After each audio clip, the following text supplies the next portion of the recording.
Hey everybody, it's James Lindsay. You're listening to the new Discourses podcast. I'm going to start off reading you a very brief piece of a much longer quotation from Karl Marx. He wrote this in the Economic and Philosophic Manuscripts, which he wrote in 1844. I think this work is extremely important to understanding Marx and his philosophy, much more than the Communist Manifesto or Capital, which is controversial, but welcome to the New Discourses podcast. So the quote says, "Communism is the riddle of history solved, and it knows itself to be this solution." So while you can look to the manifesto and you can hear Karl Marx say things like that, as a matter of fact, that communism can be summarized in a single sentence. This is at least in the second chapter of the Communist Manifesto, and he says that single sentence is abolition of private property. He also, in 1844, so about 4 years earlier, characterized communism as the riddle of history solved, such that it knows itself to be the solution to the riddle of history. Now, a number of months ago, I wrote an essay on New Discourses, and nobody reads, so I always kind of intended to go through this essay as a podcast to talk about the riddle of history. And the title of the essay, if you want to look it up, is The Riddle of History Solved. So the title of the podcast will be something like Solving the Riddle of History. See how that works. But before what I'm going to do is I'm going to mostly read through my own essay and add commentary because I want people to get the same ideas in more than one format. But before I do, I want us to listen to our friend, Klaus Schwab from the World Economic Forum. And so Klaus, just to set this up, is being interviewed. It looks like he's being interviewed by India Today, by if I can read this right, Rahul Kanwal, news director, India Today, and AAJTAK, whatever that is. And he's being interviewed at this year's, or around this year's, Davos meeting, the World Economic Forum meeting that was held this year in 2023. And I'm going to push play. I hope this records well. Let's hear what Klaus Schwab has to say about what he's thinking. We should make here again let's say a differentiation. On the one hand, we have state capitalism.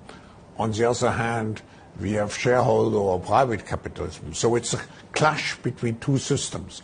I believe that state capitalism in the short term provides certain advantages because you can mobilize in a concentrated way a lot of resources to reach a specific objective. But I believe that the future is not state capitalism or shareholder capitalism.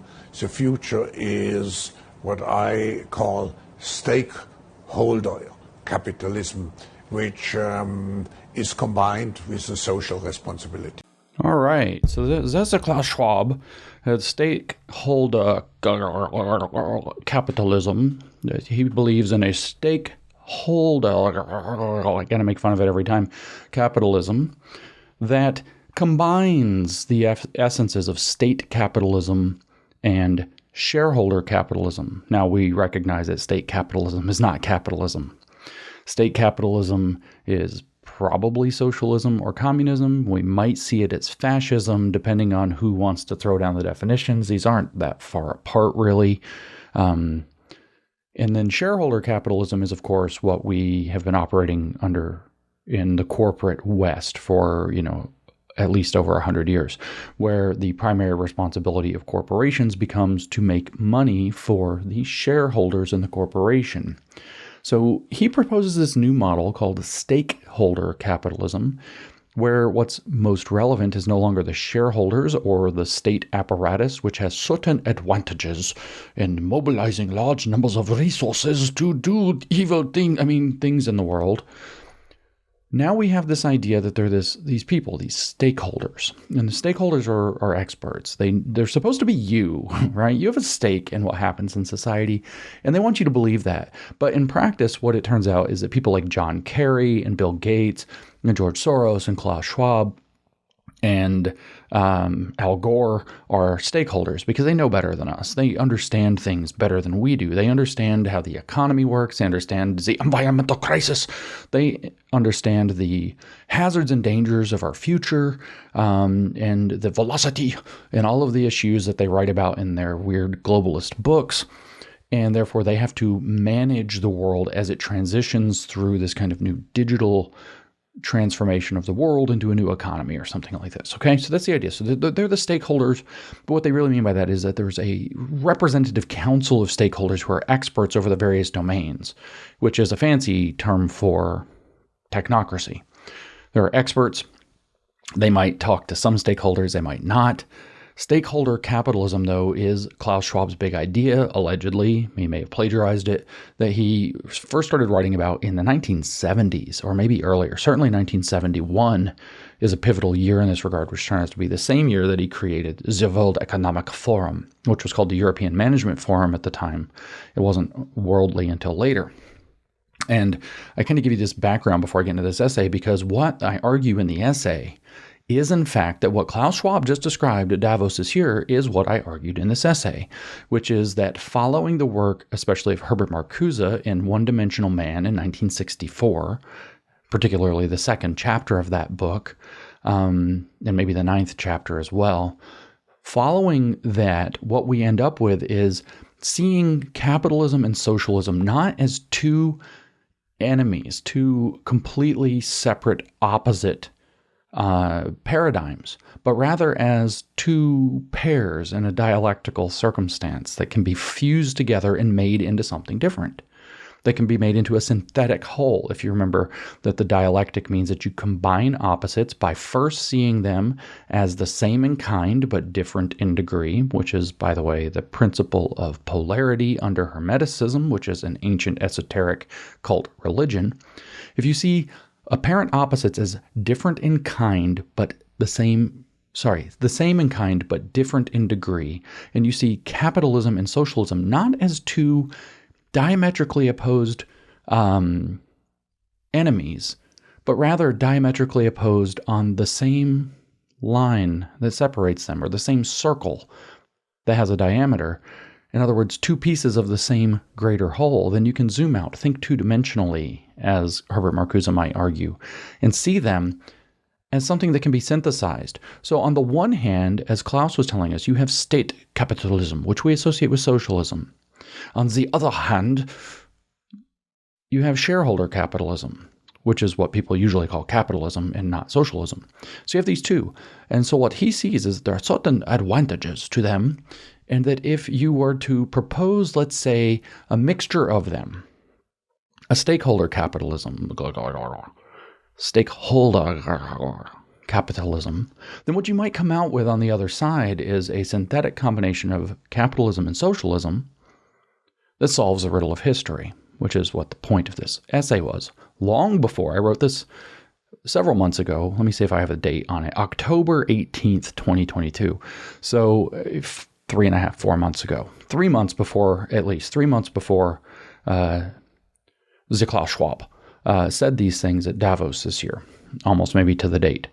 Okay, so we have this idea, though, that stakeholder capitalism becomes the fusion of some socialism and some capitalism into one new system where you have a council of technocratic elites that represent the stakeholder interests. You have an interest in climate change because if climate changes and things get bad, that affects you. You have a stake in it. So you have a climate change expert who's going to speak on your behalf in terms of climate change, whether you believe in it or not, whether you think it's a risk or not, whether it harms you in the short term or the long term or ruins your life or not. They know the greater good. And what did he say? Well, we're going to combine the advantages of state capitalism, which is socialism, with or fascism, whichever you like, with shareholder capitalism to create stakeholder capitalism, which combines in the idea of social responsibility or social justice, which is the end point of socialism, communism. And so in this essay, I kind of wanted to make this case that what Herbert Marcuse did was change the frame. back in 1964 in this especially second but also ninth chapter of One-Dimensional Man. He changed the frame so we're not looking at capitalism and socialism as enemies, but rather as a diametrically opposed pair in the same dynamic.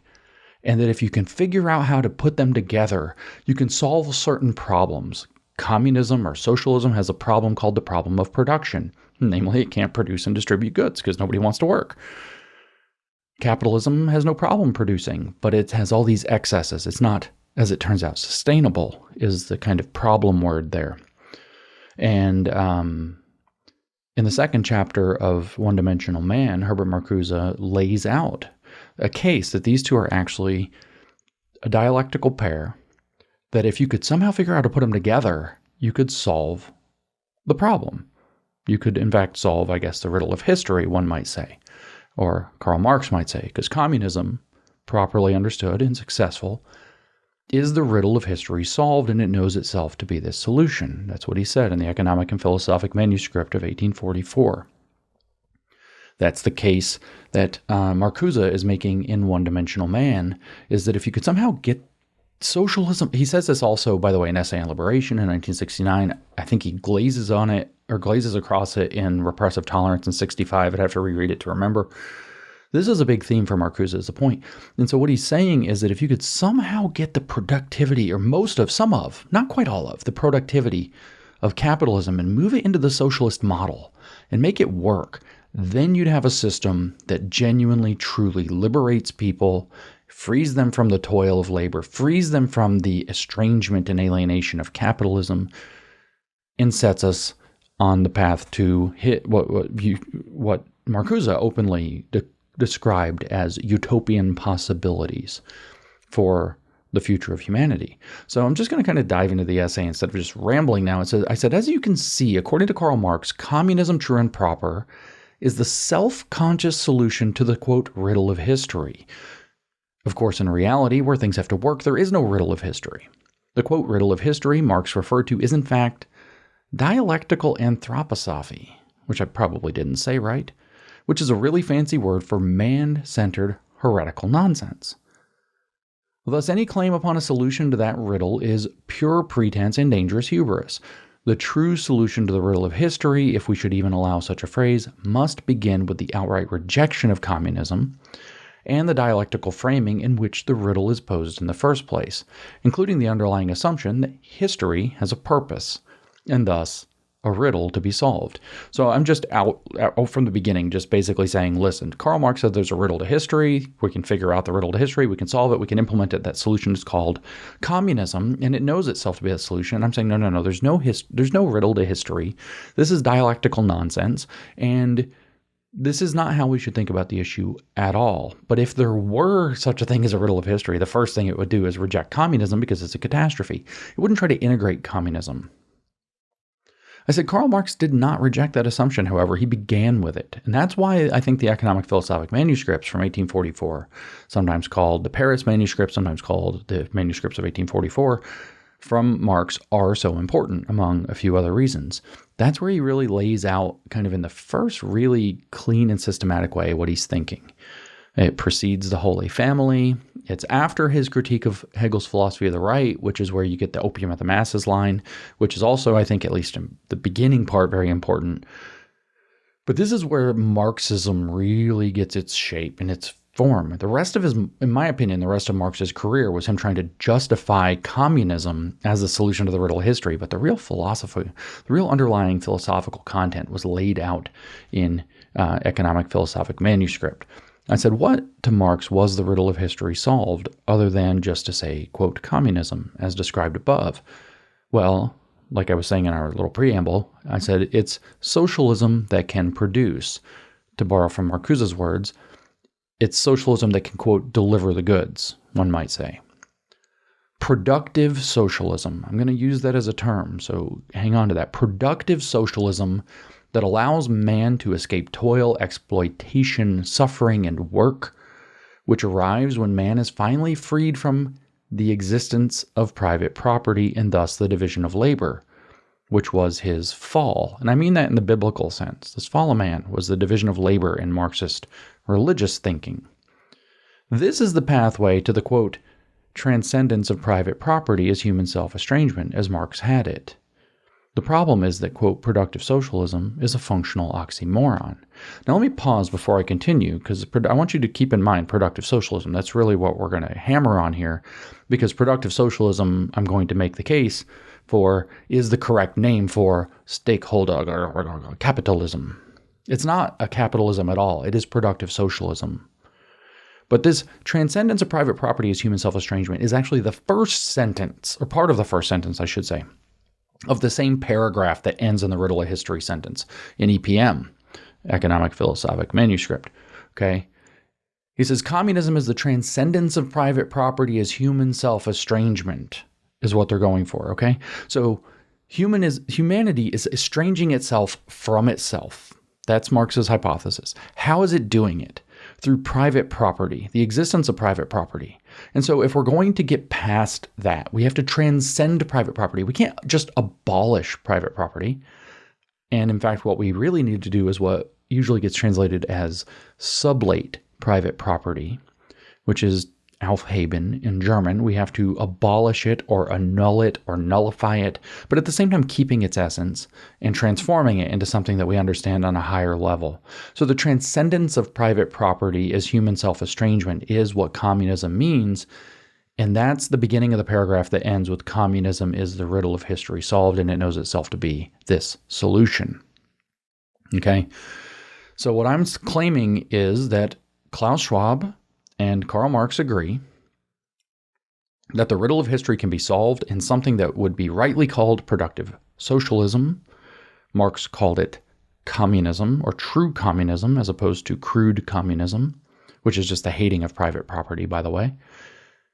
But Klaus Schwab calls it stakeholder capitalism.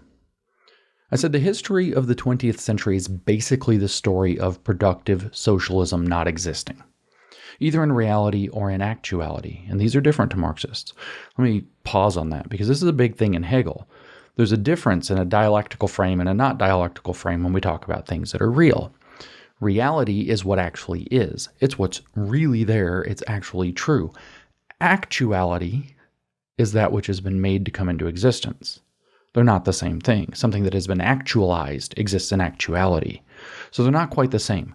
So when I say the history of the 20th century is basically the story of productive socialism not existing, either in reality or actuality, what I mean is every attempt to do communism or make productive socialism failed miserably, killed tens of millions of people at a crack. Trying to force socialism to be productive is a functional oxymoron. That's what I'm saying. What I said is so far all bids to create a productive socialism have fallen flat on their faces, universally after starving and murdering people by the millions in the pretense of having finally got it right. And of course, I'm thinking of the Soviet Union. I'm thinking of Cambodia with the Khmer Rouge. I'm thinking of China as Mao took power and the CCP took over. And so I add a little snarky comment here. All bids to create productive socialism have fallen flat on their faces, universally after starving or murdering people by the millions in the pretense of having finally got it right, or at least good enough for government work, because that turns out to be what the problem is government work, killing people. The reason is straightforward. History is not a riddle, and the dialectic in which it is framed as such is bogus. In fact, it's Hermetic Wizardry. And ultimately, it's a power grab for people who do not know how to wield power. So there are people, this is the ultimate premise of Marxism. There are people who are very discontented with the way the world works. They think they know how the world should, actually more accurately, shouldn't work. They know all the problems with the world, and so they should have power and be put into power to stop all the bad problems in the world. That's basically the idea. And it's a giant power grab. All the theory, all the tools, all the praxis are all just tools of power grabbing so that people who actually don't know how to wield power and don't know why they can't wield power and don't know how to make their way to power legitimately can obtain that power illegitimately. I said we therefore have every reason to expect the newest, quote, solution to the, quote, riddle of history, which believes that it knows itself to be that solution, is going to fail and do a ton of avoidable damage, so long as we keep giving it any countenance. Utter failure, though, has never slowed a communist down. So they're doing what they always do when confronted with failure, keeping their bogus product the same while giving its branding a facelift. The fancy newfangled, quote, solution to the non-existent, quote, riddle of history, therefore now tends to go by the name, quote, sustainability, or more specifically, quote, sustainable capitalism. Now I want you to put a bookmark in that. We've got productive socialism, and now I've got sustainable capitalism. What I want you to understand is that those two concepts are the transformations of socialism and capitalism into the same thing. Okay, that's where this essay is going to go. That productive socialism and sustainable capitalism are the same thing. They're the same failure, and they're the thing that Herbert Marcuse was calling for, that Klaus Schwab, we just heard from, is trying to actualize under the brand name Stakeholder Capitalism, or sometimes literally sustainable capitalism. His sustainable and inclusive future, which has the social responsibilities. In sustainable capitalism, I tell you, the economy will be, quote, circular. Think about that for a minute. It's a society that eats its own waste or bugs. In sustainable capitalism, the economy will be, quote, circular, and, quote, you will own nothing and you will be happy. Doesn't that sound like transcending private property as human self-estrangement? You'll be happy. You're not self-estranged anymore. You're not miserable. You've broken out of the Gnostic prison created by the producers. You don't own anything because you don't need to own anything because you've transcended private property. We've heard this kind of talk before, I said, always from the mouths of the emissaries of Mordor. It'll be great. A, quote, better future that's, quote, both sustainable and inclusive. Our systems will be, quote, more resilient, and we won't waste so much because we'll be reusing most of our waste. Didn't you see that video of Bill Gates smiling as he drank a glass of water pressed out of human sewage? We'll eat far less meat and, one presumes, far more soy and bugs. Western values like individual liberty and the ownership of private property will hit their breaking points and be abolished. And the United States will no longer be the world's superpower because room has to be made for China and a new mirror image supranational West governed by the United Nations. Most importantly, this whole scam will be, quote, sustainable for the planet we live on, the people we live among, and even more, most importantly, for the regime that administers it for us. That's who really gets to be sustainable, is the regime. And that's the rub, too. We'll need someone to administer this unnatural, nonsensical, expensive crap for as long as it lasts because, and that Marx was wrong about us being a, quote, species being who has forgotten his true nature, nobody is going to sign up for or maintain this disaster for themselves willingly. I should add to my own commentary, if they understand what they're signing up for. The whole thing is to trick us into thinking sustainable, inclusive, circular economy, stakeholder capitalism are all good things. Okay? That's the game, is to trick us into that so that we will accept this disaster willingly. Now let me pause about this paragraph, because if you don't know what I'm actually doing in this paragraph, I'm not trying to toot my own horn here. I need you to get the reference. There was a video in 2016 when the World Economic Forum was on its heyday.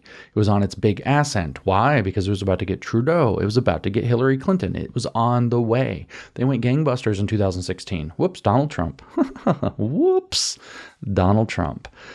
And they put out this video. You've seen it. You will own nothing and you'll be happy, right? You've seen that one. Well, it turns out they list 8 features of the future by 2030 or some year, 2030, I think. And they list a bunch of things. And actually what this paragraph is a bunch of those things, right? It'll be great. It'll be a better future that's sustainable and inclusive. Our systems will be more resilient. We won't waste so much because we'll be reusing most of our waste. This is out of the video. We'll eat far less meat.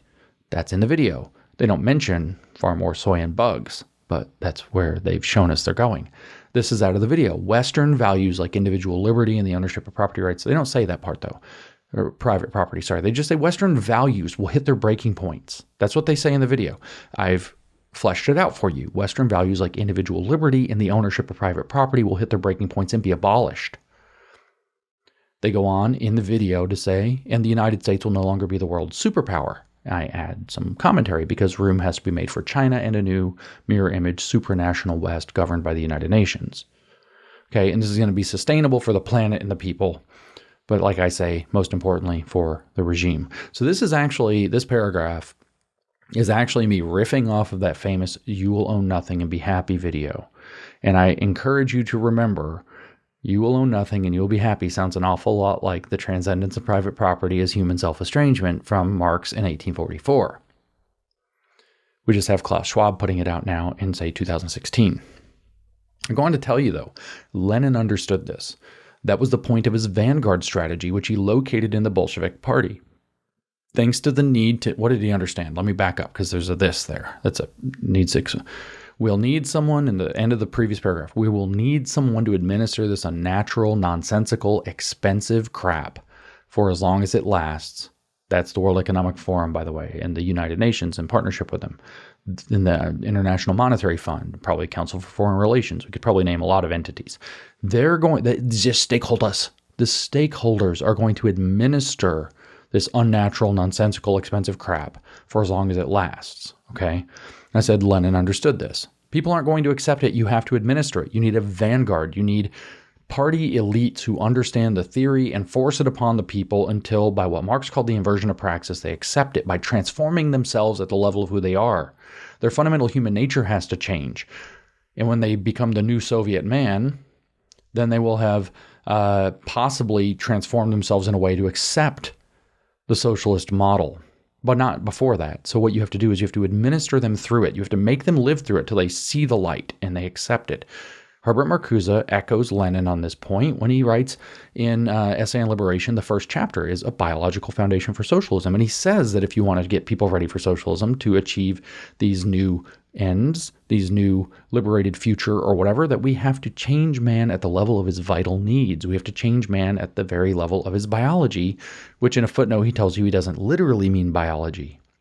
It sounds like when I actually read that, I don't think he literally means biology, although he might. You can't, why use that word when you don't have to? It seems like what he actually means is one's psychological capacity to handle and interpret reality. But Lenin understood this, I said. This was the point of the Vanguard Strategy, which he located in the Bolshevik Party. Thanks to the need to administer the proposed solution to the riddle of history, you may have heard of sustainable capitalism referred to by another name. Stakeholder capitalism. That's adorable. Lenin would smile. That's what I wrote. Administration of the sustainable capitalism has to be done by a council of expert stakeholders who, in their greater wisdom and perspicacity, make sure all the real stakeholders' stakes, that's you, are accounted for after being passed through the supremely informed and equitable filter of their claim to expertise. That's the Gnostic technocracy part, where they get to be the philosopher kings who interpret the data of the world and what you think you want because they know your wants better than you do. They don't want you to be voting against your own interest, for example, or buying against your own interest, or engaging in economic behavior against your own interests. So they're going to interpret the world for you in terms of your interests, which they know and you don't, because they're Gnostics and you're not. And if you were, you'd be one of them, because that's how you become a Gnostic in this religion, is you accept their doctrine. And then you could become the stakeholder. Administration, I said, of the sustainable capitalism has to be done by a council of expert stakeholders who, in their greater wisdom and perspicacity, make sure that all the real stakeholder stakes are accounted for after being passed through the supremely informed and equitable filter of their, I'll add the word Gnostic, claim to expertise. That's why it was called the Soviet Union. Since I started with Lenin in this paragraph, that's why it was called the Soviet Union, don't you know? The Russian word for the deciding council is Soviet, as it gets rendered in English. I can't quite say it right. So the Stakeholders Council, which I wrote in Russian on the document and can't read, the Stakeholders Council will administer the sustainable capitalism that us rubes are too selfish and dumb to produce and maintain for ourselves. So now the Stakeholder Capitalism is going to be led by a council of stakeholders who I'm comparing to a Soviet, who are the council of decision makers, the wise and omnipotent party apparatus, of course, in the Soviet Union. And they're going to make the decisions for us. Okay, so the Stakeholders Council, the Soviet, whatever stakeholders Soviet, that's what I'm saying is the model. So I'm basically just saying that what Klaus is proposing in Stakeholder Capitalism, as we heard in the video, as the fusion between the state capitalism and the shareholder capitalism, What Klaus is proposing is a new Soviet model, where he and his cronies in the public-private partnership they're creating under the brand name Stakeholders are going to make all the decisions for us and make a sustainable capitalist model that's also at the same time a productive socialist model. Are you following my argument? Where sustainable capitalism, I go on, is a solution to the so-called riddle of history, stakeholder capitalism is little more than its mechanism of implementation. So what I'm saying is stakeholder capitalism is the vanguard model of Lenin applied to the concept of sustainable capitalism as the new Soviet ideology. It's not old Marxism, it's new Marxism. It's a different Marxism. It's what I call neo-communism instead of communism. It's based off of neo-Marxist theory. It's based off of Herbert Marcuse's updates. It's based off of the consciousness of Paulo Freire. It's gone a long way since 1917. So sustainable capitalism, which I'm going to argue is the same as productive socialism, is the solution to the so-called riddle of history. Stakeholder capitalism is its mechanism of implementation. Phrased more historically, where sustainable capitalism is the riddle of history solved and the positive transcendence of private property, riffing from Karl Marx, stakeholder capitalism is the supranationalist Lenin-style vanguard program that will implement it for us, or rather, onto us. That's because we won't be sustainable in the right sense by ourselves. Our elite betters, like Al Gore, are going to have to implement it upon us, for the greater good of all.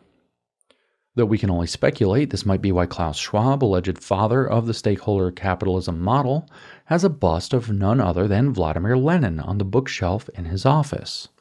Or at least he did in one video.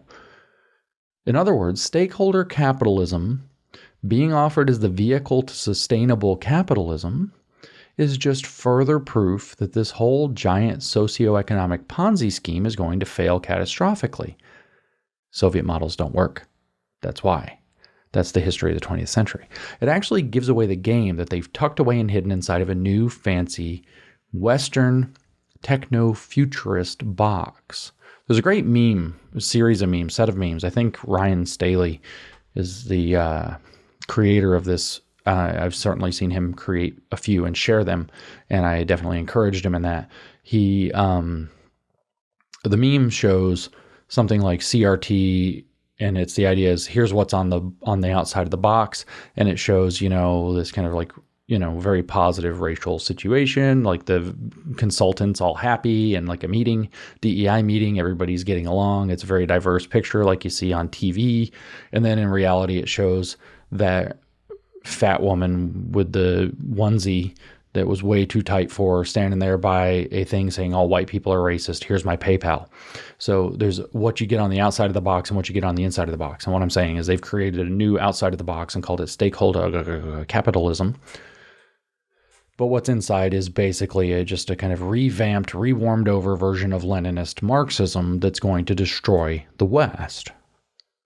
What I go on to say is what we've already realized, however, is that there's another term that could pass equally well for what is meant by, quote, sustainable capitalism, understood as, quote, the riddle of history solved, and that term would be productive socialism, which, if administered long and hard enough, will result in the people undergoing the positive transcendence of private property as human self-estrangement, as they come to remember that they are and always were communists in their essential being. That's the heart of Marxism, by the way, is knowing the socialism is a form of Gnostic insight into humanity and the world and ourselves, that we are actually truly social beings who have forgotten it because the bourgeoisie, acting as a demiurge, has erected a system that estranges us from who we actually are by what? Creating and maintaining private property and private property rights and an entire socioeconomic architecture that conditions us to believe that that's just how it is. See, this is the whole thing. Marx believed in two things, which I'm not going to get all into the Hermetic side of Marxism yet. That's a podcast for another day, called Praxis, which is activism informed by theory, and inversion of praxis, which is the socialization of the existing society onto the people that live in it. So you go do your activity, and if it's theory informed, that's good, and if not, it's bad. You transform society by your activity in society, that's praxis. And in turn, society socializes and socially conditions you. It was material determinism under Marx. It's structural determinism, frequently under woke, with some elements of both. So society socializes you, conditions you, it brainwashes you to accept the terms of society. Thus, if you don't become a Marxist, you have false consciousness because you've been socialized into believing that this is the way that it is. Just like in Gnosticism, the demiurge conditions people to believe that they're supposed to be material beings who live in a tormenting world and not truly spiritual beings who can be as gods if they escape that. Same thing. Literally the same thing. But again, like I said, it's a different perspective. What I wanted to bring up, though, is this concept of the inversion of praxis. So Marx's theory in practice boils down to the idea that if you do your activism to put Marxist crap into place, whether it's at policy, whether it's in power, whether you force it on people at the barrel of a gun like Mao said, or under absolute tyranny, the dictatorship of the proletariat, which is the first ideal democracy according to Lenin, if you force people into it, the conditions will socialize people to accept it. Man will be transformed. As Marcuse has it, will have a biological foundation for socialism. Then we'll accept and encourage and want socialism. We won't know how to live or function without socialism, just like the broken people who demand it because they've been driven crazy and dysfunctional by it. And then everything will just work because everybody will want the system. So do you get the picture? The idea is that society is the way that it is because people constructed it to be that way to their own benefit. This is Marxism in a nutshell. And that brainwashes people to accept society the way that it is through what's called the inversion of praxis. So Marx's idea is if we do praxis ourselves, if we do activism and put communism in that position and seize the means of production, not just of economic stuff, but of man and society and the world and history, if we put Marxism into the place of the means of production, that will condition people instead, and they'll all not become Marxists. They will remember that they are and always were communists in their essential being. That's the Marxist Gnostic faith. And what I say here is that's what Marx characterized communism as. Communism as he had it is, quote, the true resolution of the strife between existence and essence, between objectification and self-confirmation, between freedom and necessity, between the individual and the species, end quote. The problem is that through the, quote, inversion of praxis, which is how the existing society allegedly brainwashes people into accepting its terms and thus reproducing it, people can't solve the riddle of history. See, the existing socialization is stopping us from solving the riddle of history because we're accepting the terms of the existing society. That's why Horkheimer invented the critical theory, because we're accepting the terms of the existing society and have to break free of them. So people have had socialized into them all the wrong values, or as I put it here, people have had the wrong values, quote, introjected into them. That's Herbert Marcuse's word. Introjected into them through the inversion of praxis, and that's how it was phrased in 1969 by the critical Marxist Herbert Marcuse in his infamous essay on liberation. So people need to be freed from those values and have new values. And when chapter 2 of the essay on liberation is called A New Sensibility, that needs to be introjected into them instead so that they can establish a true biological foundation for socialism. So you following along here? Are you seeing how this works? Okay, so this productive socialism is what they pretend to have in China under the CCP now. This is a big important point. Okay, you have to understand that this has been tested out, practiced out in China. That's why you also, I don't have that video here for you, have Klaus Schwab discussing this year that China is the essential model. China has the model that we should all be aspiring to. See, as I say, communist China can be looked at as the test run for this brilliant new global scam. They introject the correct values into the population, not just through the usual old-fashioned methods like dojang, which is struggle, and xinao, which is brainwashing, which because they think society's brainwashing you already through the inversion of praxis, they're justified in brainwashing you the other way, because brainwashing is already happening.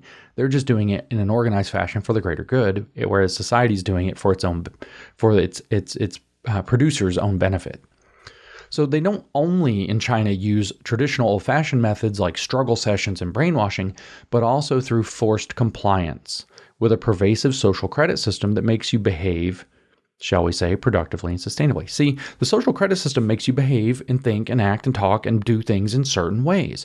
So the idea is that if you're forced to do that And in fact, if you're self-motivated to do that, to make sure your score stays up, then you'll just learn to be that way. You'll be operantly conditioned to put yourself into a socialist mindset with this kind of expanded pro-social, what did he call it? A social responsibility model.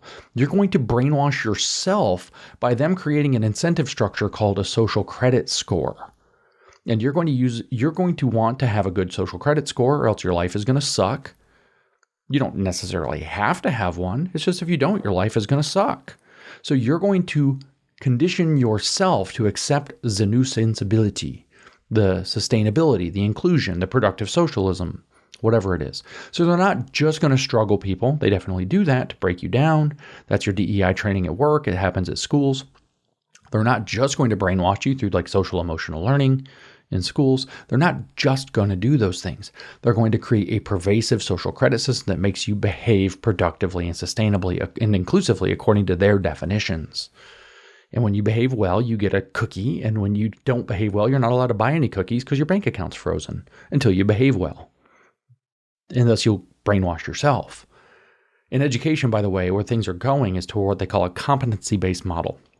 So maybe you have a math competency, maybe you have a computer competency, maybe you have an LGBTQ ally competency. If you don't have your competencies, well, you're not truly a global citizen. Right now, global citizenship is defined in terms of being sustainable development goal compliant for the sustainable and inclusive future, and also resilient to your brainwashing. And so if you don't have your competencies, those are going to work like your social credit. You might not be able to get certain jobs. You might not be able to get into certain schools. You might not be able to buy a cookie or have a bank account. If you don't have a perfect score on your personal equality index, which is a parallel of a real thing they do to corporations right now called the Corporate Equality Index, which is put forth by the Human Rights Campaign, and companies break their asses to have a 100 perfect score on their Corporate Equality Index because it's integral to so many things, including their ESG score and many other manipulations. If you don't work really hard to bend yourself over backwards to get the competencies and all of the soft skills, like relationship skills, things that sound good but are actually defined through these lenses, or SDG 4 or SDG 5, 4 is education for all, 5 is gender equality. If you're not working deliberately toward these things, if you don't have your competencies, well, you're not socially creditable, and therefore maybe you can't buy plane tickets. Maybe you can't travel outside of your 15-minute city zone like they're experimenting with in the UK right now, where they're dividing up cities into 15 minutes away from your place of 15 places you can get within 15 minutes. I believe on foot, and you're only supposed to be allowed to leave them so many times a year, and that number might be contoured by your social credit score. It could be contoured down to 0. Look at what they're doing in China. So the idea is that they're going to create a social credit system to where you brainwash yourself, because life is not great, but it's not terrible if you do. You don't have any freedom, but you can get access to stuff, and it's sort of like what you're used to, and some of it's technologically super cool, like really convenient, like paying with scanning your hand or something at the thing or your face. So you don't even have to have wallets, you don't have to have money, you don't have cards, you don't have to keep up with anything. Everything's on blockchain, digital IDs, blah, blah, blah. Everything's great. So everything will be super convenient, but the problem is you have no freedom, because if they decide, like they just did in China, to change the character of your, in this case, it was COVID passports they used as the ultimate arbiter, but it was a social credit score reason that they just turned people's COVID passports red. Claimed that they were a COVID risk, shut them out of transport, shut them out of food, shut them out of hotels when they showed up in different cities to try to protest. So now they're stranded in winter, unable to do anything until they submit. Okay, so the idea though with the social credit system is that they're not going to train you like a dog. You're going to train yourself like a dog. When I say that meaningfully, I mean operant conditioning. They're going to give you cookies and merits and demerits, social credits and social discredits when you participate the way you're supposed to. So they're not just going to brainwash you and struggle session you. They're also going to just give you a pervasive new sensibility program that you have to participate in, that the stakeholders decided for you. Why? So that we can have sustainable capitalism, aka productive socialism. So what I said here is the Marxist doctrine of the inversion of praxis instructs that if you force people to live and practice the new value system, eventually it will determine their character. See, you're structurally determined by the system you live in. So if they seize the means of production of that system and force it upon you, it will condition you into being what you need to be to fit into that system, which just so happens to be either socialist or equitable or sustainable and inclusive. See, you will become socialists by being forced to live as socialists. That was the concept of the dictatorship of the proletariat, which Lenin did, which was a hard model. That was power flows from the barrel of a gun in Mao, which was a hard model that incorporated some softer elements with the brainwashing and the struggle sessions and all this stuff. And some experiments with identity politics and pitting people against each other that way. But now with the social credit system, again, the point is to get you to operantly condition yourself according to a playground that they've built for you. If I put you out on a playground and I said, hey, go do whatever you want, you're still going to condition what you do based on what equipment is on the playground. If there are no swings, you're not going to swing. If there are swings, you very well may swing. Do you follow me? This is the idea. This is how you introject the new sensibility that Marcuse wrote about to create a biological foundation for socialism or equity or sustainability or whatever. You just force people to do it until they don't know another way. In fact, till they don't know how to have another way, because it all comes down to dependency on the stakeholder system. Okay, so I went on, I said, this is all easily enough said, but how did it get here? Because this is the big question, right? Okay, so I'm trying to tell everybody we're going through a neo-communist revolution. There's a gigantic neo-communist plan, and people are like, the corporations are involved. It's not communism. Communism's dead. Communism ended in 1989. And it's like, no, bro, no. Communism is an evolving philosophy that advances by criticizing its former versions and transforming itself and incorporating more tools. It's a dialectical religion. It's not this like narrowly defined thing that academics who have failed us utterly and nearly destroyed us with their failure have put into this little box so that they can be really neat and clean and sound like they're really smart and have perfect idea land or whatever they have. So I think I've painted the picture for you. I hope you followed it because I'm riffing a lot off of what I wrote, and the essays are hard to follow. Sometimes writing and talking are different. But the question that I always get pressed with, and I think this is very important to understand, is how did we get here? How do we have sustainable capitalism as one brand name or productive socialism as a second brand name that nobody uses? How do we have that as neo-communism, or what I've called communo-fascism or fascio-communism? How do we have this fusion of a corporatist state and a communist state? How did we mix, in Klaus's words, state capitalism with shareholder capitalism into stakeholder capitalism? And I say the case for my claim that sustainable capitalism and productive socialism are synonyms derives from my reading of the leading critical Marxist theorist of the 1960s, Herbert Marcuse, particularly, in my view, the 2nd and 9th chapters of his magnum opus titled One-Dimensional Man and published in 1964. These constitute the conceptual bedrock for the development of sustainable capitalism, and that this concept represents nothing more than a West-palatable brand name for what would more honestly be called productive socialism. So I'm saying they're the same thing. We call it sustainable capitalism. We push it through stakeholder capitalism because capitalism sounds good in the West. If we called it productive socialism, nobody would want it because it's socialism. So you have this thing where they've mixed capitalism and socialism together into one thing. They brand it as sustainable capitalism in the West. It would rightly be called productive socialism if we were honest about it. And they sell it to us under the program of stakeholder capitalism in Klaus Schwab's words, which have social responsibility baked in and combines state capitalism and shareholder capitalism. So what I say about One-Dimensional Man is I think this book rephrases the so-called riddle of history while never admitting the slightest doubt that, quote, socialism might not be its solution.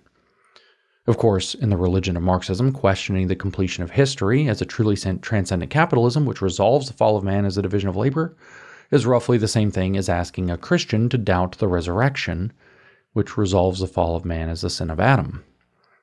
Or Eve, if you want to blame the women's, I guess. It's not going to happen. They're not going to abandon socialism as the answer.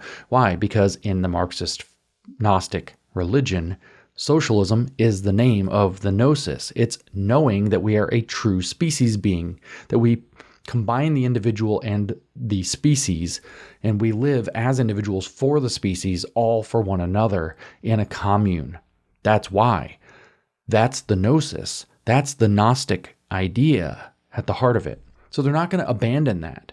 So Marcuse in 1964, which is a long time after 1844, 120 years it sounds like, mathematician and whatnot, isn't abandoning the fundamental premise of the Gnostic cult he signed up for, which is Marxism.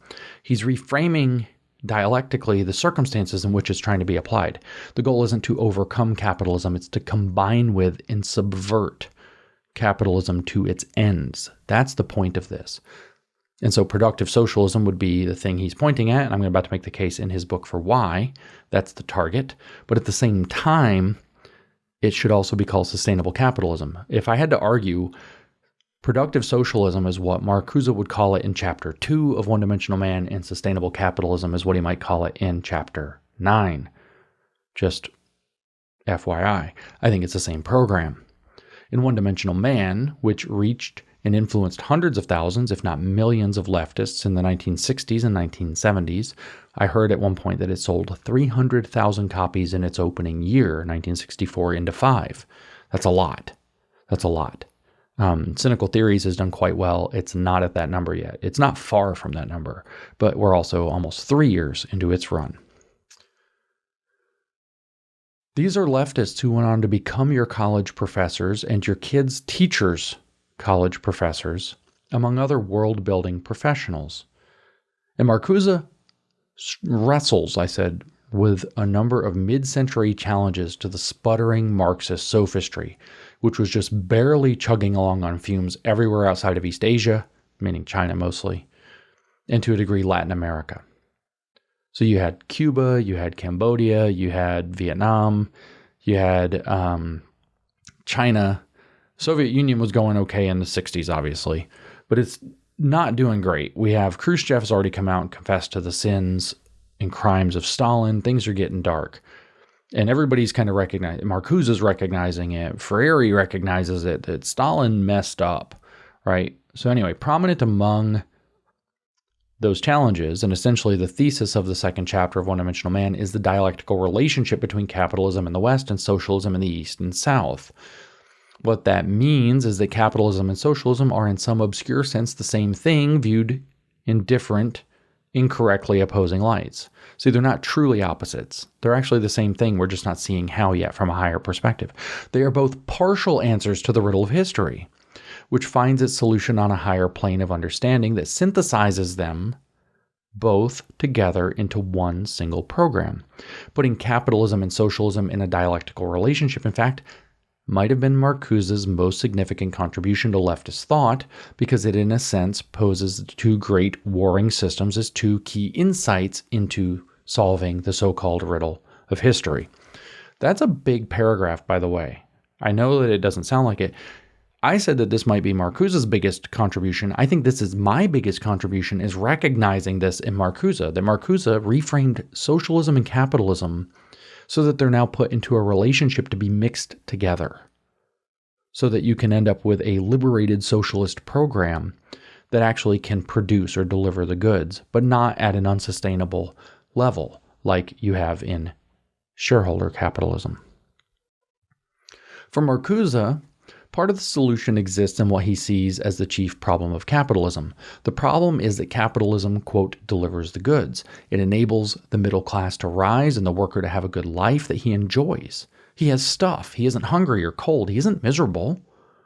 Though he's allegedly still exploited, he's conditioned by the goodness of his life, the inversion of Praxis. He's conditioned to accept and even enjoy it. And he admits it's absolutely true. Meaning Marcuse admits it's absolutely true that every man's life is a good life. I don't mean every single person. I mean every man is one word, like your average everybody, your Joe Blow, has a good life under advanced capitalism. Marcuse admits that, okay? That makes your average man one-dimensional, though, because he accepts the system, he embraces the system, he has no revolutionary thought against the system, he has no critical dimension to his thought to see how the system is conditioning him to accept the system. And even though he has a good life, he's imprisoned in his good life and sees no way out of it. That's Marcuse's point in One-Dimensional Man. So I said that makes him, quote, one-dimensional and completely ruins his revolutionary potential. See, not having a miserable life, which Marx depended on to get the worker to want to revolt, which most workers don't want. I think I saw something the other day that most workers didn't want anything to do with Marxist revolution or philosophy. They wanted lunch. That's a very simple way to put it. Well, all of a sudden, by the 60s, the 50s and 60s, you have capitalism delivering the goods. That's Marcuse's words for it. In Horkheimer's words, it's not immiserating the worker. It's allowing him to build a better life. That's happening. And they have this Marxists have a big problem with this because it turns them counter-revolutionary, even conservative. They have no desire to overthrow a society that's working for them. But Marcuse is saying that makes you one-dimensional. You don't even understand that there's a utopian possibility out there that we're not even able to consider anymore because you're too happy with having a life that's actually good. It sounds preposterous to think that you're being literally imprisoned by the goodness of your own life. But that's exactly the case that Marcuse and the critical theorists were making. Because it's not really good. See, it's consumerist. It's fake. It's selling you culture and your own life and meaning as fake commodified packages that aren't even real. And you don't even know it because you've been so conditioned to accept it that you can't even see it. And that's your false consciousness. That's Marcuse's idea. Okay? So to be a revolutionary, the worker has to be radicalized by making him miserable enough. Traditionally speaking, as Marx saw it, that would happen through the abuses of monopoly capital and exploiting that misery. Advanced capitalism, or as Marcuse called it, had fairly effectively put a stop to these abuses, thus flattening man and conditioning him to accept and even love his largely meaningless and static one-dimensional workaday consumerist life. See, again, you're imprisoned by the fact that your life doesn't suck, because if it sucked, you would want to break free of it, and then you could get to the utopia socialism. For Marcuse, the working class was removed from his historical position as a revolutionary base by this evil success of advanced capitalism, so much so that he insisted that a new working class would need to be found through identity politics, specifically racial, sexual, feminist, and more, that would then be led in turn by the more easily programmed college students.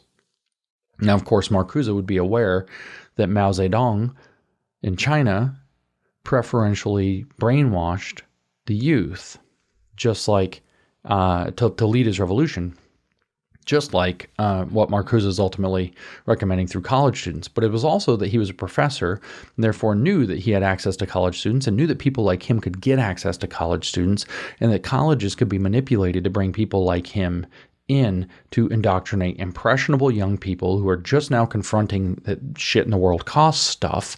It's not all free, where they thought it was when their parents were paying for everything before, and woe is me, they're easier to radicalize. It's easy to get them going on racial and sexual issues at the vanguard of the civil rights movements that are happening, whether that's the civil rights movement itself, whether that's the gay civil rights movement that's emerging, Stonewall's around this time, whether that's feminism. Very easy to radicalize these young people in colleges, and he knew that he could use them, just like Mao used the youth in China, because it works. And that what they can do is then bring theory to these radical groups who are fighting for civil rights and basically poison those groups from the inside. We see that now. The queer agenda, which is these Marcusean radicals, have burst forth and destroyed the gay civil rights movement. CRT, which is derived off of Marcusean identity politics and critical Marxism, has burst forth and cannibalized the civil rights movement around race. Look at feminism. RIP feminism, RIP, consumed utterly by its own social constructivism. You have to be a man in a dress now in order to be a real woman that counts for anything. Completely destroyed. Do you see the picture?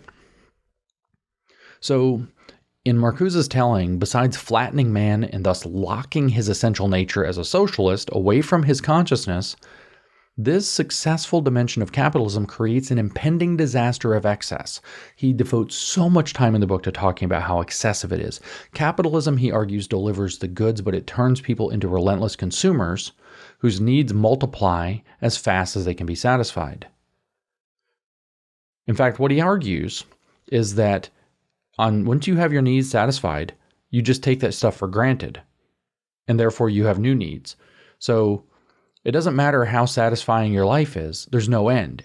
You just need more and more and more meaningless needs, and capitalism keeps kind of expanding to satisfy more and more and more meaningless needs until all it's producing is meaningless stuff that conditions you. And you can almost see him tipping into the postmodern Baudrillardian hyper-real, where nothing's real, everything's completely commodified and reproduced and taken out of its context as original, to the point where the original can't even be found. You can feel that direction going, because this is the mood of the 60s. So capitalism delivers the good, but it turns people into relentless consumers whose needs multiply as fast as they can be satisfied. This is a problem of intrinsic, unsustainable excess. Meanwhile, in his telling, it profiteers off deliberately wasteful practices like planned obsolescence. That's when they make sure that like a piece in your car or your refrigerator is going to break after 2 years, so you have to buy a new one. So it profiteers off of deliberately wasteful practices like planned obsolescence and the destruction of the limited natural environment. Capitalism works, in Marcuse's dialectical view of it, but it works too well and simply isn't sustainable. I don't remember what I wrote. I did. Okay, so never mind. I was going to say, I'm going to have to cover a piece from China that I haven't covered yet. So sorry, I digressed.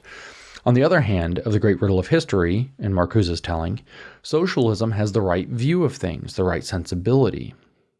But it's a dump. This is what he's wrestling with in chapter 2 of One-Dimensional Man.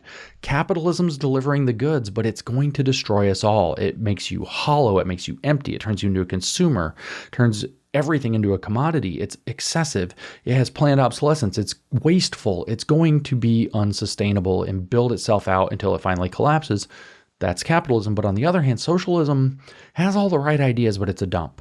It doesn't work. It can't, in fact, produce. That's what he's actually talking about. So socialism, on the riddle of history, where this is a riddle of history, how do we deal with these two things? By 1964, when Herbert Marcuse publishes One-Dimensional Man, the riddle of history is socialism has the right idea, but it's a dump. Capitalism has the wrong idea, but it delivers the goods. How do we mix them together? Socialist nations, I said, were undeniable shitholes. In fact, far worse than that, because they were brutally totalitarian and abusive on top of it. Marcuse pinned these failures on the abuses of bureaucracy and their tyrants, but those in turn were to him the result of a specific problem that the Marxists of his era didn't know how to solve. That problem is sometimes called the problem of production. I mentioned that earlier. Simply stated, socialist societies cannot produce. They cannot even manage to meet the basic needs of their people. And in their mounting failure to be able to produce, they become brutal. Socialism, for Marcuse, has it right, but it doesn't work. If it did work, it would be both productive and sustainable, and the people would be happy. So this is the idea. How do we make socialism sustainable? Because they can't even meet basic needs. Social societies can't produce. The Marxists can't figure out why.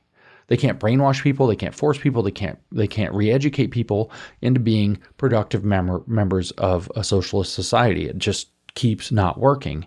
And they're just running through people, literally running through them, killing them, murdering them, sending them off to Siberia, sending them off to the mud fields of China, whatever it happens to be. They don't know how to solve this problem. The other problem, actually, is another problem, which is the problem of distribution. This is what Milton Friedman, I think, or was it von Hayek, or was it von Mises? I can't remember. One of these famous, anti-communist economists, I think it was actually von Mises, now that I think about it, put forth that the reason that one of the reasons that socialism fails is because market economies don't just exchange goods and services, they exchange information about supply demand. Okay, so the question of how do we distribute our goods and services is actually also being answered by the fact of the people buying and selling these things and working to supply them. And so there's information exchange also. And so when you go into a command economy that's, say, centrally planned in Moscow or in Beijing, it doesn't have that information sharply enough to be able to do the distribution.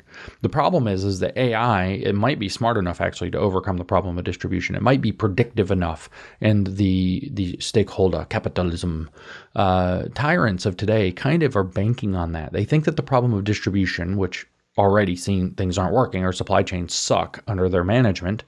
They think that the problem of distribution can be solved through AI predicting. They look at things like Walmart being able to predict how many boxes of strawberry Pop-Tarts are needed if the weather takes a particular turn, and they put it on the truck automatically and whatever. They think that they can look at these kind of supercomputer number crunching statistical patterns and produce the distribution outside of having to actually pay attention to supply and demand, except that supply and demand kind of provide a feedback into the supercomputer crunching the numbers. But anyway, there's a classic argument about the problem of distribution. This is socialism can't actually overcome that problem because the information exchange isn't happening correctly, but the current regime believes that AI solves that problem. And they might actually be right about that. The problem of production, on the other hand, they're banking on automation to solve, because I don't think they're under any illusion at this point that people are actually going to do the work, that they can be forced to do a bunch of work for free, as the old saying goes, pointless work for pointless pay, or we pretend to work and they pretend to pay us, as characteristic of these regimes. Okay, so the riddle of history for Marcuse's time in the 60s is socialism has the right idea, but it can't deliver the goods. Capitalism delivers the goods, but it's not sustainable. What do? And it's also not socialism. What do? Okay, so this is the problem, the riddle of history. And Marcuse's contribution is to put these in dialectical relationship with one another to try to solve it. So that riddle of history I went on, which I will insist defined Marxist leftism, which is a redundancy, in the tumultuous 1960s and stagnating 1970s, was the framing in which stakeholder capitalism and the notion of a, quote, sustainable and inclusive future first emerged, I believe. The Soviet Union, for all its might, was toast, or on its way to toast. It still existed. It still was strong, and the Cold War was serious, don't get me wrong. But it had already kind of, I think the writing was already going to be on the wall at that point. The Soviet Union, for all its might, was, we'll say, destined to be toast. And so the model wasn't tested there. That's my point. They tested the new model, the combination, in China. They didn't go to an advanced capitalist nation like the United States or Britain. They didn't go to an advanced socialist nation like the Soviet Union, which is advanced dilapidation. They went to kind of green space. They went to the newly communist, but not really done anything yet, China. And it just so happened that Mao, by the time we get to 76 is when Mao died, got out of the way. The old guard dictator model kind of got out of the way. So it developed, I said, the model was first tested in China, and it developed not under Mao Zedong. Though there were important meetings between leaders like him and Richard Nixon and Henry Kissinger, perhaps to this particular theme, if you actually go read the proceedings of those meetings. But it wasn't under Mao. It was under his successor, Deng Xiaoping, who rose to chairman of the CCP within a couple of politically tumultuous years following Mao's death in September of 1976. The productive socialism experiment, I explain, as it might now be called, was open. I'm skipping a word and it's not clear. Let me start that paragraph again. The productive socialism experiment, as it might be called, was to open up restricted markets within China and Chinese industry and open them to Western markets. Quote, I don't care. This is such an important quote. You must get this in your head. Quote, I don't care if the cat is black or white so long as it catches mice, Deng famously remarked. So why not experiment with a markets-driven solution to the problem of production? Meanwhile, you have these neoliberal shitheads like Kissinger going over there thinking we're going to get rich as shit by moving production to a dirt-poor autocracy. We're going to put American manufacturing or world manufacturing in China to exploit the fact of how cheap labor is there and how cheap it's going to be, and the fact that it's under a command economy and can therefore do crazy things to build factories and things that nowhere else can do. We're going to take advantage of that. These brilliant neoliberal Hegelian shitheads, they're going to move all of our production over there, and then we're going to have this market relationship. And the claim is that they believe that this was going to bring China into capitalism and defeat communist or red China. But of course, as Vivek Ramaswamy has very eloquently pointed out, that's not what happened. China built what you might call the Great Firewall to their market, and as if you want to participate in the Chinese market with all their huge amount of consumers that have emerged since the 1990s, really, like the NBA definitely does, like Disney definitely does, you're going to roll the red carpet for the CCP. You're also going to be anti-West because that's what the CCP wants. So you're going to crap on your own country and you're going to elevate China and turn a blind eye to all of its excuses. So it actually backfired. Whether that was the original plan or not, I couldn't tell you. I'm not going to speculate, but it was a neoliberal scam in any case.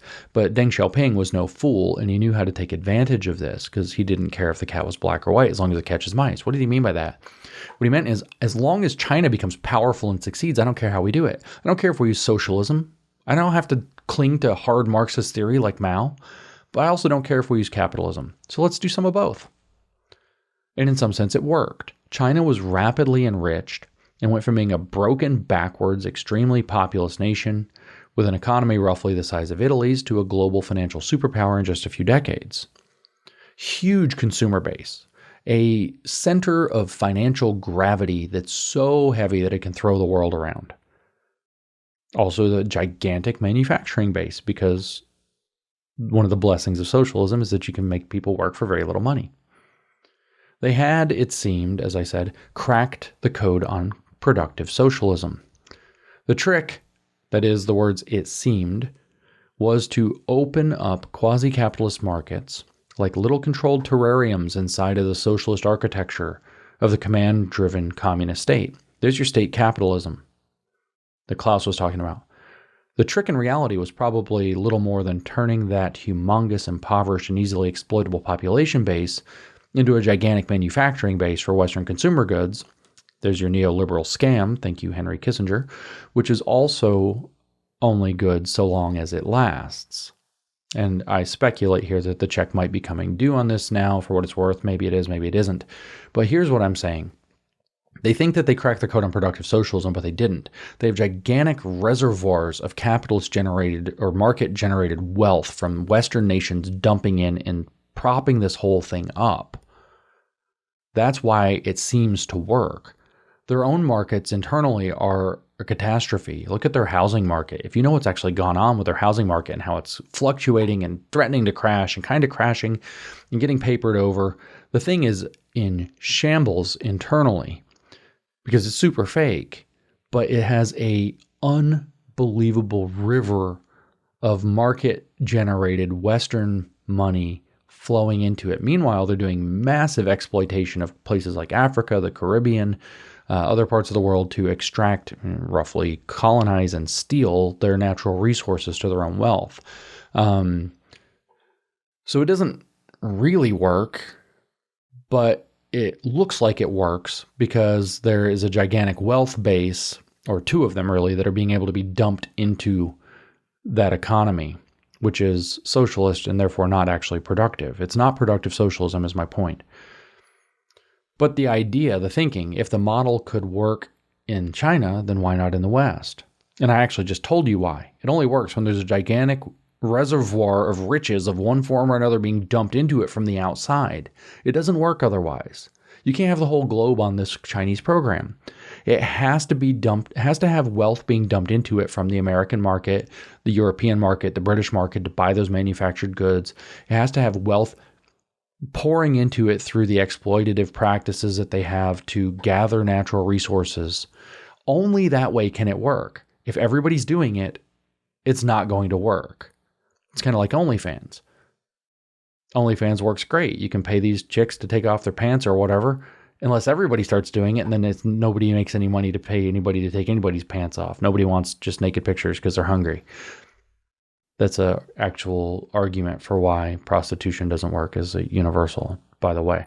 But anyway, the idea is that if the model, prostitution, by the way, is as gross as it is a luxury good by necessity, kind of like academia. If the model could work in China, this is the logic, why not in the West? And thus, in some sense, everywhere. See, they've tricked themselves. They think they cracked the code to productive socialism, but of course they haven't.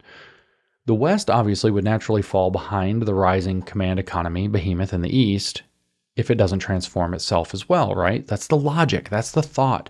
We'll transform China. We'll get it working. This is amazing. Oh my God, look how much it's grown.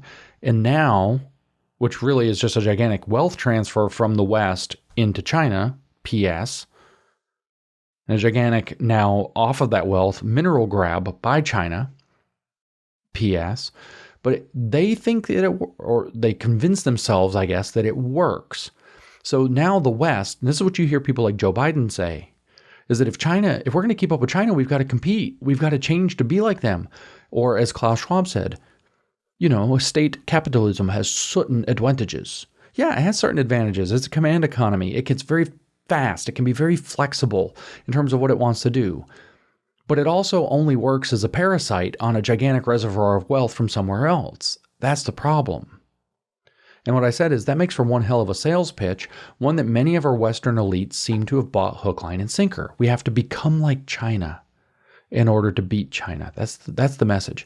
So to get productive socialism in the West, especially in the United States, where socialism is largely anathema, what changes would be needed here? Well, first, we have to have our competitor, right?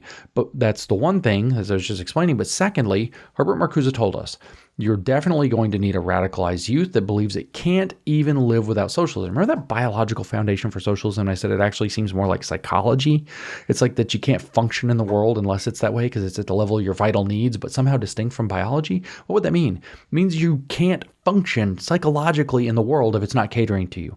So Herbert Marcuse told us what we need in the United States to transform into that system. We need first the enemy over there, but that's not what Marcuse said. He said, you'll need a radicalized youth that it believes it cannot even live without his liberated socialism. And getting one of those, he also told us, is as simple a matter, more or less, as getting hold of the education system, through which you can disrupt family, faith, and national identity. They also took the news media and entertainment industries and did the same thing with them. More would be needed, though, too.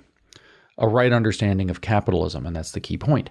The basis of the West that synthetically moves it toward productive socialism will also be needed. In other words, how do we curb our excesses? How do we, in Marcuse's words, become happy and comfortable with less? Well, we have to be sustainable. We need to recycle, right? Again, that's a circular economy. Look at the symbol.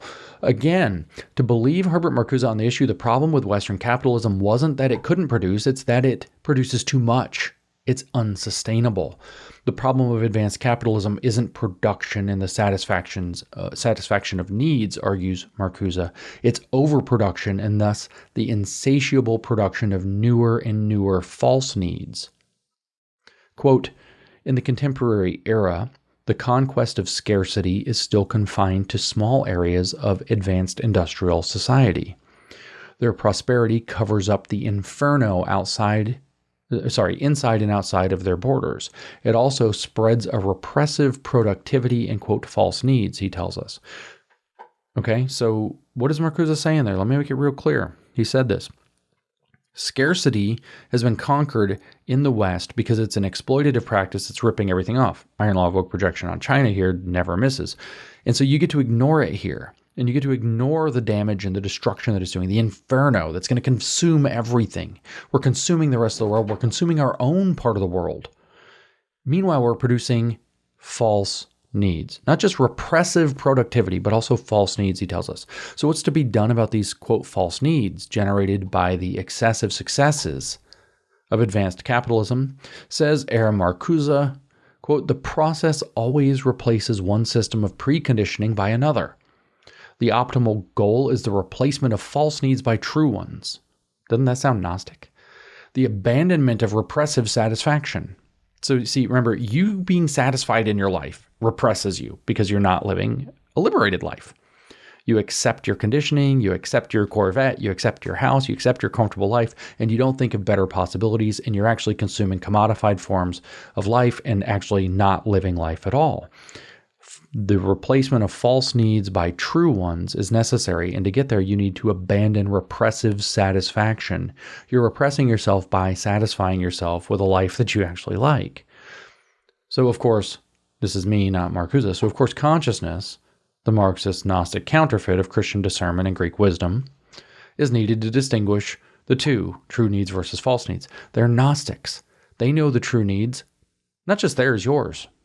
Yours. They know your true needs, and they know that when you're happy with your Corvette, or happy with your street tacos, or happy with your 48,406 brands of IPA and no, say, stouts at the grocery store, that when you're happy with that life, those needs were false. You didn't need any of that in the first place. These are just examples of things you've convinced yourself you need that you don't need, that are repressive satisfaction, holding you down, making your life miserable so you can get on the play the rat race, to earn money, to spend money, to get stuff you didn't want and don't really need that's actually kind of junk in the first place.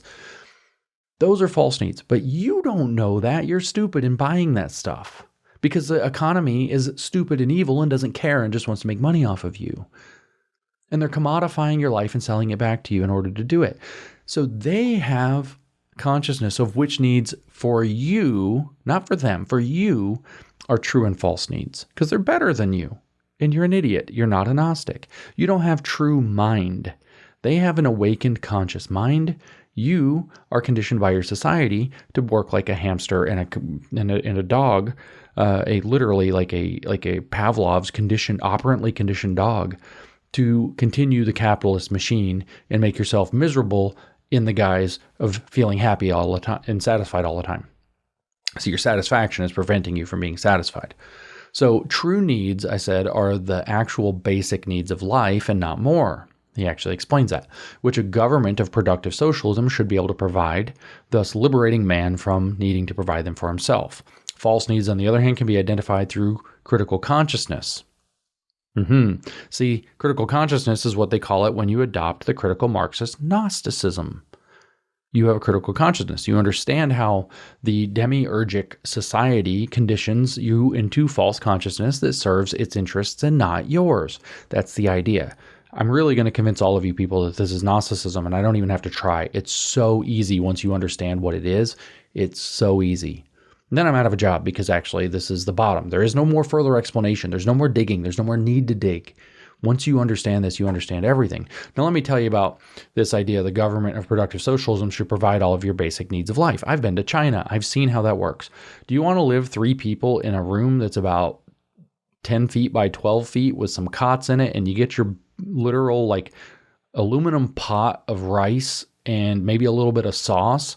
And after you eat your pot of rice and your sauce, you can take your little bucket of water and you can wash your pot out in the water. And then you can use the water to kind of dump on your head and pretend to bathe. And then you can put on your uniform, which is like a security guard uniform or something, and pretend to work all day at a place that nobody visits because nobody goes anywhere in China. That's what that looks like. I hope you enjoy it. And they'll pay you for this. I mean, you only work 28 days on, 1 day off, 12-hour days, and those kind of conditions. Besides your food, they might pay you, tens of yuan a day, which works out to not even tens of dollars, or just barely tens of dollars a day for your 28 days in a row of work. But the government's providing all of your basic needs of life and not more. But false needs can be identified through critical consciousness. What do we have Marcuse tell us? He says, we may distinguish, this is a quote, we may distinguish both true and false needs. Quote, false are those which are superimposed upon the individual by particular social interests in his repression. The needs which perpetuate toil, aggressiveness, misery, and injustice. Their satisfaction might be the most gratifying to the individual. And see, you might be super gratified by what you have and what you do.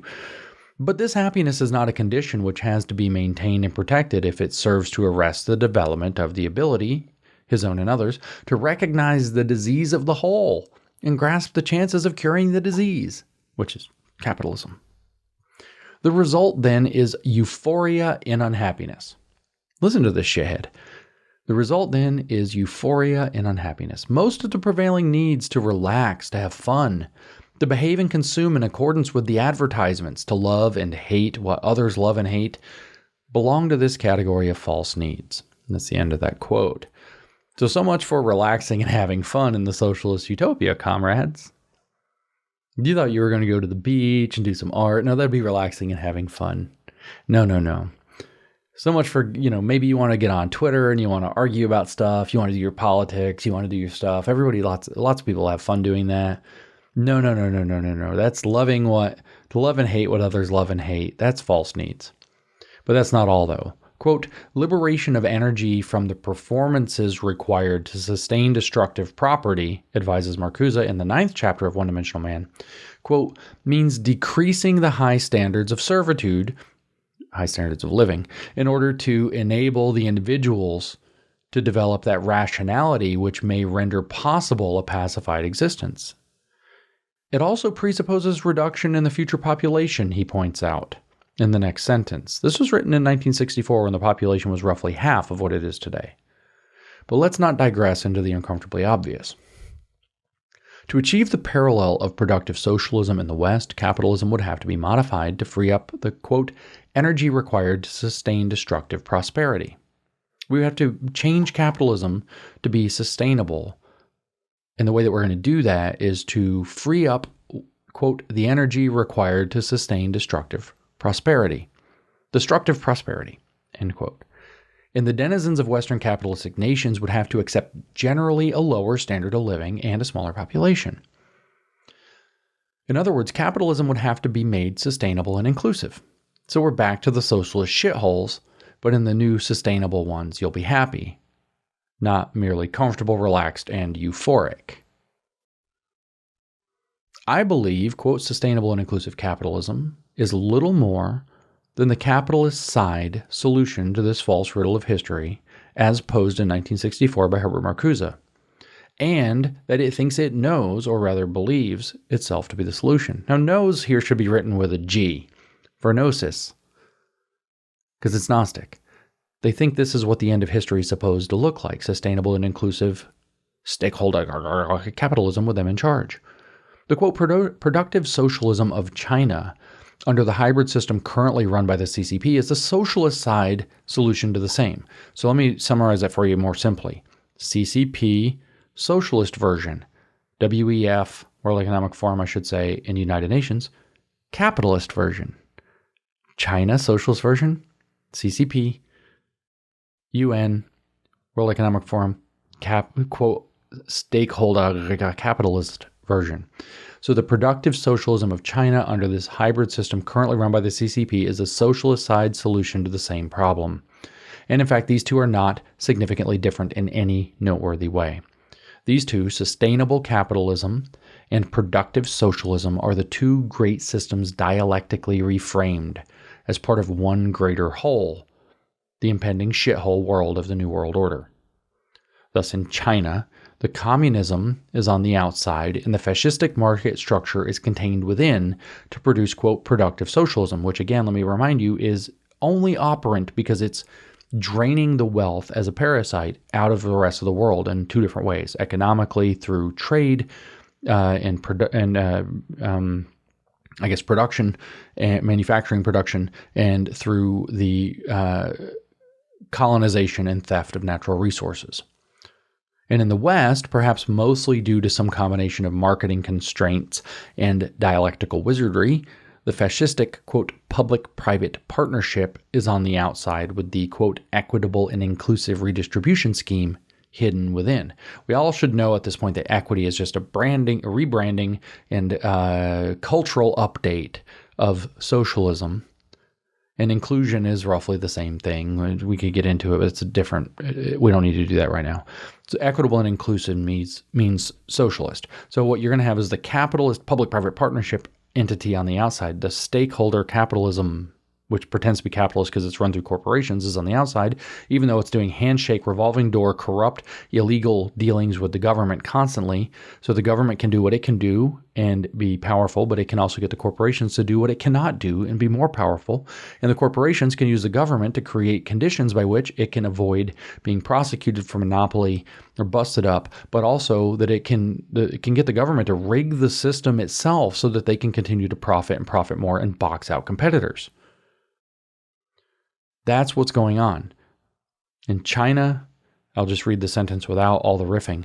In China, the communism is on the outside and the fascistic market structure is contained within to produce productive socialism. And in the West, perhaps mostly due to some combination of marketing constraints and dialectical wizardry, the fascistic public-private partnership is on the outside with the equitable and inclusive redistribution scheme hidden within. These are the things in the past that I called communo-fascism in China and fascio-communism at the World Economic Forum. This, though, is a distinction without much difference. Both are in a position for ultimate synthesis, though. This is very important.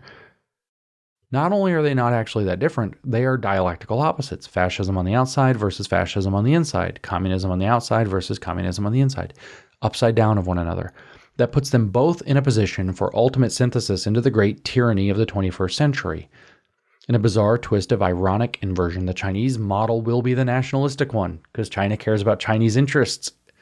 The West will not be allowed to be so lucky. It's going to have to be rampantly internationalist. Karl Marx, going back to that guy, Karl Marx said of the true sort of communism that it is, quote, the riddle of history solved and it knows itself to be the solution. And this is characterized by, quote, the positive transcendence of private property as human self-estrangement and therefore as the real appropriation of the human essence by and for man. Communism, therefore, as the complete return of man to himself as a social, that is, human being. Sustainable capitalism phrases this more plainly. You will own nothing and you will be happy. Marx said about it that it, quote, as a fully developed naturalism equals humanism, and as a fully developed humanism equals naturalism. It is the genuine resolution of the conflict between man and nature and between man and man, end quote. The sustainable capitalists explain that it's environmentally and socially responsible, that it's sustainable and inclusive. Inclusion as a communist ideal is obvious, of course, but what about environmental sustainability? Turns out we don't even have to rely just on Marcuse's warnings. Karl Marx explained this too, though a little bit more abstrusely. This is a slightly longer quote from Marx from EPM, Economic Philosophic Manuscript. Just as plants, animals, stone, air, light, etc., constitute theoretically a part of human consciousness, partly as objects of natural science, partly as objects of art, his spiritual inorganic nature, spiritual nourishment, which he must first prepare to make palatable and digestible. So also in the realm of practice, they constitute a part of human life and human activity. Physically, man lives only on these products of nature, whether they appear in the form of food, heating, clothing, a dwelling, etc. The universality of man appears in practice precisely in the universality which makes all nature his inorganic body. All of nature is man's inorganic body, both inasmuch as nature is one, his direct means of life, and two, the material, the object, and the instrument of his life activity. In other words, it's how we sustain ourselves and it's what we do our work upon. Nature is man's inorganic body. Nature that is insofar as it is not itself human body. Man lives on nature. Means that nature is his body, which he must remain in continuous interchange. With which he must remain in continuous interchange if he is not to die. That man's physical and spiritual life is linked to nature means simply that nature is linked to itself, for man is a part of nature. So what he's saying is that man and nature are in an inextricable dialectical relationship with one another. So he says, in estranging from man one, nature, and two, himself, that's what private property does, his own active functions, his life activity, estranged labor estranges the species from man. It changes for him the life of the species into the means of an individual life. Oh, when man has private property and he sees himself as his own thing, he's not a communist anymore. But that means he's claiming that he can own some of nature, right? So you're estranging what makes man truly man by letting him own pieces of nature and do with it as he will, instead of being a steward for all of it, because it's his inorganic body. So it changes for him the life of the species into the means of an individual life. First, it estranges the life of the species and individual life. And secondly, it makes individual life in its abstract form the purpose of life of the species, likewise in its abstract and estranged form. So we, as a collective, this is no longer Carl, this is James, what do you want to call me?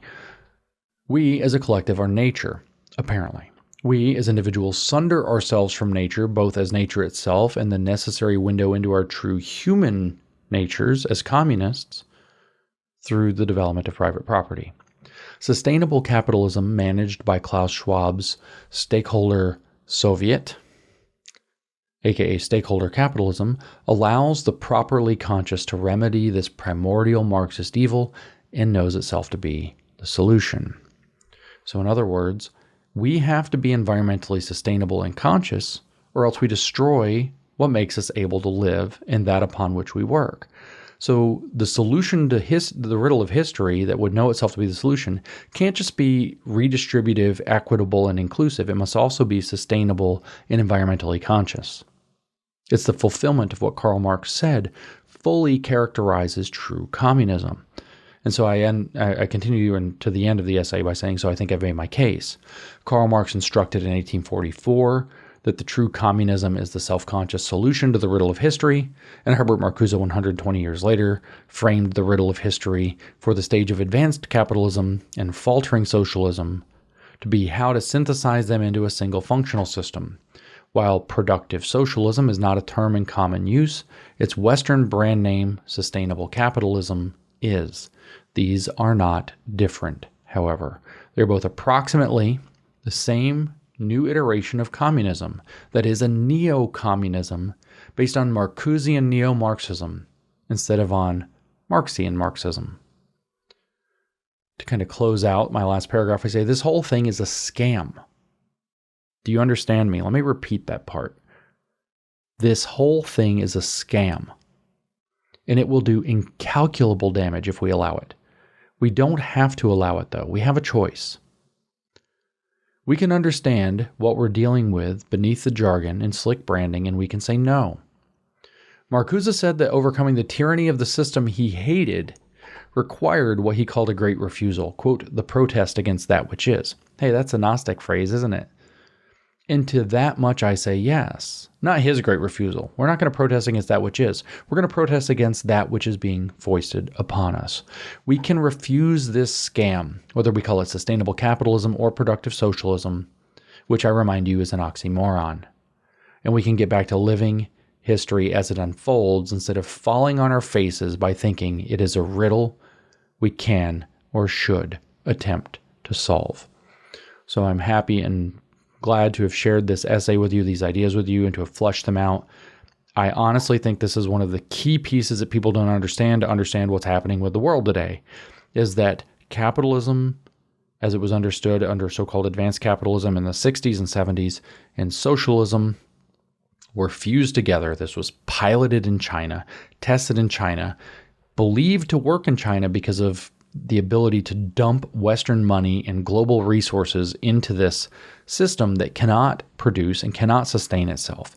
I go back to the beginning of the podcast to repeat, Klaus Schwab has said the exact same thing. Klaus Schwab, here we are, 3 months after I published this essay, Klaus Schwab admits, confesses, brags, whatever you want to call it, that what I said was correct.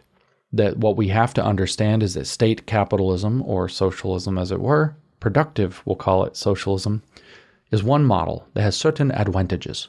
And on the other hand, we have shareholder capitalism, which has certain advantages like massive production capacity, but certain disadvantages like excessiveness and unsustainability. And that they can be combined into a new model called stakeholder capitalism, which will be sustainable and inclusive and, in his words, socially responsible, but also environmentally responsible, of course. That's what I want to convey. What we're dealing with is ultimately, you can call it fascist if you want, you can call it Nazi if you want. I won't even hesitate on that. There are reasons. That's a different podcast. But what we're dealing with has a strongly Marxist engine, a very powerful Marxist engine, but it's a fusion of these two things that seem incompatible. And I'm trying to tell people that 50 years ago, more than 50 years ago, 1964, almost 60 years ago, The groundwork to fuse these two concepts was laid by Marxist theorists who were completely revamping in the face of their failures. That this has now, almost 60 years later, come to fruit, and that Klaus Schwab is sitting there on a stage in Davos, or actually on a set, I guess, a sound stage or whatever, talking to a journalist where we began, saying that he has solved the riddle of history. And it's the combination of state capitalism, which I say is productive socialism, and shareholder capitalism, which we just call capitalism, into what he's calling stakeholder capitalism, which stands for the sustainable development agenda, or sustainable capitalism. So I am motivated by Klaus Schwab to have shared this with you, and I hope it helps you understand that what we're dealing with is a neo-communist revolution that is attempted to be throughout the West. It is intentionally advantaging China because we need it needs to grow that base to make the productive socialism look like it works, so that we're going to want to emulate the model. That's all a farce. These are very big, very key ideas. But we also, last word, have a choice. We do not have to accept this. We do not have to have these unelected stakeholders making our decisions for us. Businesses do not need that. They need help. We can be as mad as we want at Disney. We can be as mad as we want at Coca-Cola or whatever other corporation, and maybe they deserve it. And maybe they genuinely deserve it, which is that they are committed to the cause. But many of them are trapped by the ESG model that's being run by the World Economic Forum to implement the stakeholder capitalism, because the stakeholders decide what counts as ESG, environmental social governance scoring, to keep everybody in line and on the program so we can interject the values. This guidance to rescue our corporations, our institutions, our universities, our schools from this, legislation to help us do it, the awareness that we need such things, people standing up, whether it's Ron DeSantis, whether it's Trump, I don't care, whether it's anybody, whoever runs for president next, hopefully is successful. Don't count those chickens before they're hatched. We need to fight this with all we can. We don't have to go this way, but we're not going to fight it the way we need to fight it until we recognize that it is a neo-communist revolution with a neo-Soviet model called stakeholder capitalism driving it, and that Klaus Schwab and the World Economic Forum are kind of a functional hub for making that work, which cannot be ignored. We cannot downplay their influence or their importance. It doesn't matter if they're puppet masters behind the scenes. It doesn't matter if he's a front man. It doesn't matter any of that. His organization, the World Economic Forum, is the networking hub in which it is all accomplished. And we don't have to do any of it. We can refuse it.